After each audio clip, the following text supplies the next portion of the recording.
Hello'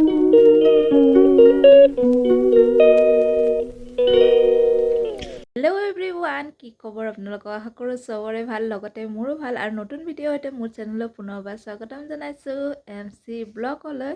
তো আজি ব্লগটো এতিয়াৰ পৰা ষ্টাৰ্ট কৰি দিওঁ দুপৰীয়াৰ পৰা। তো দুপৰীয়া আজি কি বনাওঁ কি নবনাওঁ গোটেইখিনি আপোনালোকক দেখাই থাকিম। তো চাই থাকিব শেষলৈ ভিডিঅ'টো, আৰু ভিডিঅ'টো শেষত ক'ব নাপাহৰিব ভিডিঅ'টো চাই কেনে পালে। আৰু তাৰ আগতে আপোনালোকক দেখাওঁ ৰ'ব, দুটা ফ্লিপকাৰ্টৰ পৰা বস্তু অৰ্ডাৰ কৰিছিলোঁ, আহি পাইছে। অলৰেডি মই খুলি চালোঁ আৰু আপোনালোককো অলপমান দেখাওঁ বুলি ভাবিলোঁ। তো চাই থাকক শেষলৈ, যিহেতু আপোনাৰ ঠাণ্ডা দিন পৰিছে, আপোনালোকৰো কামত আহিব পাৰে। তো ব'লক মই দেখাই আছোঁ কি আহিছে। এখন মানে এনেকুৱা কাপোৰৰ যে কাৰ্পেট যে পায়, তেনেকুৱা কাৰ্পেট অৰ্ডাৰ দিছিলোঁ। এখন দিয়ে বুলি ভাবিছিলোঁ, কিন্তু হাজবেণ্ডে পূৰা দুখনে দিছে। কেনেকুৱা আহিছে আপোনালোকক দেখাই আছোঁ ৰ'ব, বেক কেমেৰা দি আপোনালোকক দেখাই আছোঁ। হাজবেণ্ডে আনিছিলে ফ্লিপকাৰ্টৰ পৰা দুখন কাৰ্পেট, ভাবিলোঁ আপোনালোককো অলপমান দেখাওঁ। মই নাহোঁতে তেখেতে আনবক্সিং কৰি ধুনীয়াকৈ পাৰি থৈছে এখন। এইয়া এইটো ভাল লাগিছে মোৰ, মানে ডিজাইনটো ভাল লাগিছে। আৰু বস্তুটো কি হয় জানে, কাপোৰৰ হয়, দেখিছেনে? এইয়া কাপোৰৰ হয়, মানে ধুনীয়াকৈ লেতেৰা হ'লেও মানে ধুব পাৰি আৰু ঘৰতে ধুব পাৰিম। আৰু ফ্ল'ৰত অৱশ্যে মই বেছি কাৰ্পেট পাৰাটো মই ইমান এটা ভাল নাপাওঁ। কিয় জানেনে, সদায় ৰেগুলাৰ মই ঘৰ মুচিব লাগে, আকৌ কাৰ্পেট উঠাই আকৌ ঘৰ মুচিব লাগে, আকৌ কাৰ্পেটখন পাৰিব লাগে।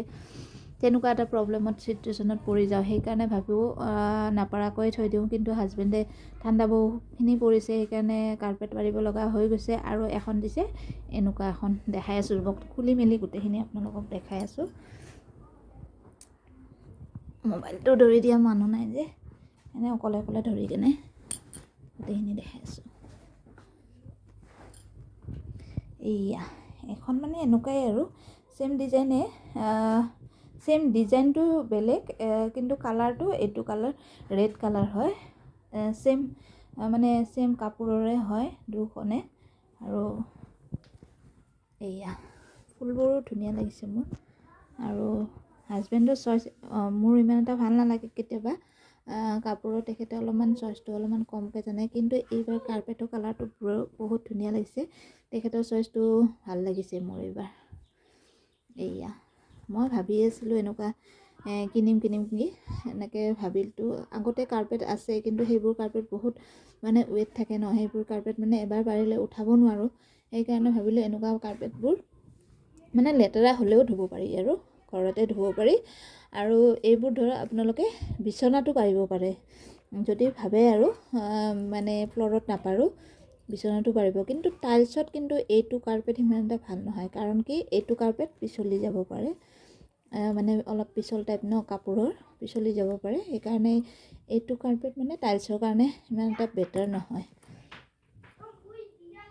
কাৰ্পেটখন কেনেকুৱা লাগিছে আপোনালোকে কমেণ্টত জনাবচোন। আৰু আনবক্সিং কৰি আপোনালোককে প্ৰথমবাৰ দেখাইছোঁ, ভাবিলোঁ অলপমান দেখাই দিওঁ কাৰ্পেটখন, যিহেতু ঠাণ্ডা বহুখিনি পৰিছে, আপোনালোকৰো কামত আহিব পাৰে।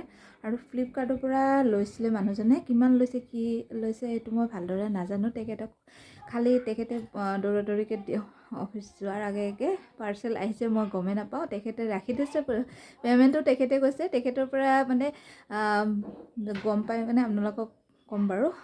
তেখেতে কৈছে আৰু 300ৰ ভিতৰত পাইছে, আৰু 350-400ৰ ভিতৰত পাইছে। আৰু তেখেতে কৈছে দুখন মই 400 মানৰ ভিতৰত পাইছোঁ।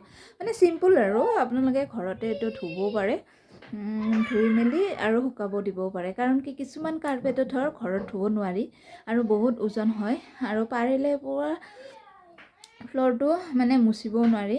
এইবোৰ কাৰ্পেট মানে আপোনালোকে পূৰা কাপোৰখন উঠাই মেলি ফ্ল'ৰো মুচিব পাৰে। সেইকাৰণে এনেকুৱা কাৰ্পেটবোৰ মানে পকাত ভাল হয়, আৰু টাইলছত ইমান এটা ভাল নহয়। কাৰণ কি টাইলছত পিছলি যাব পাৰে এইটো বস্তু, সেইকাৰণে টাইলছত ইমান এটা ভাল নহ'ব পাৰে, পকাৰ কাৰণে বেটাৰ আৰু আমাৰ। তো ব'লক এতিয়া কিটচেনলৈ কি বনাওঁ কি নবনাওঁ গোটেইখিনি দেখাই থাকিম বাৰু। ব'লক এতিয়া। শাক তুলি আনিছিলোঁ, লফা শাক আৰু পালেং শাক, আৰু লগতে ধনিয়া পাতো কেইটামান।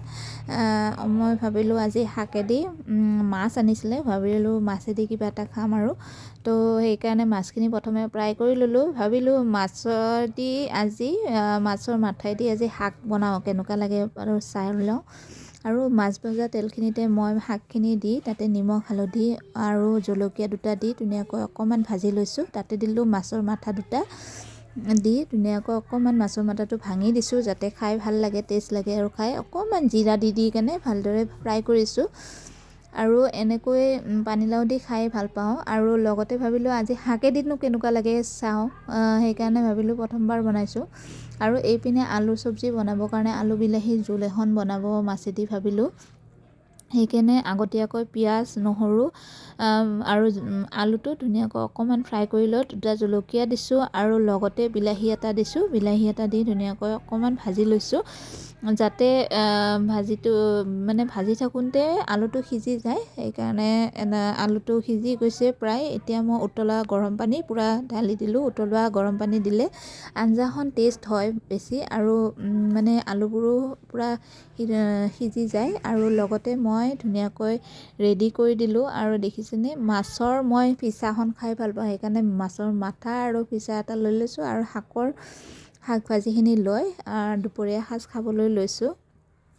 প্ৰথমে খাই কেনে আপোনালোকক দেখাই আছোঁ বাৰু কেনেকুৱা লাগিছে। শাকখিনি দি আগতে খাই লওঁ, ঘৰৰে শাক যিহেতু খাই বিৰাটেই টেষ্টি লাগে।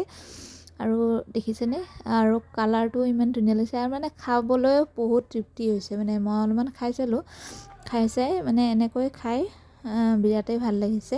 শাকখিনি দিয়ে গোটেইখিনি ভাত খাব ইচ্ছা গৈছে। তাৰপিছত আঞ্জাখনেদি অকণমান দেখিছেনে মাছটো কি ধুনীয়া সিজি গৈছে।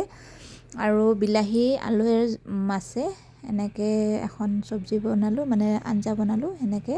আৰু মই প্ৰায় ভাল পাওঁ মাছৰ ফিচাখন আৰু মাথাটোও ভাল পাওঁ। বাকীবোৰ মই ইমান এটা ভাল নাপাওঁ, সেইকাৰণে ফিচাখন আৰু মাথাটোৱে লৈ লৈছোঁ। আৰু এনেকৈ অলপমানকৈ খাই ল'লোঁ। দুপৰীয়া সাজ অকলে তো হাজবেণ্ড গৈছে অফিচত, সেইকাৰণে ভাবিলোঁ অকলেই খালোঁ। আৰু ভিডিঅ'টো চাই আপোনালোকে কেনে পালে আপোনালোকে কমেণ্টত জনাব নাপাহৰিব। যদি ভাল লাগে প্লিজ মোৰ চেনেলটো এতিয়ালৈ যদি ছাবস্ক্ৰাইব কৰা নাই ছাবস্ক্ৰাইব কৰি দিব আৰু লাইক শ্বেয়াৰ আৰু কমেণ্টত জনাব। তো আজিৰ কাৰণে bye bye, love you all.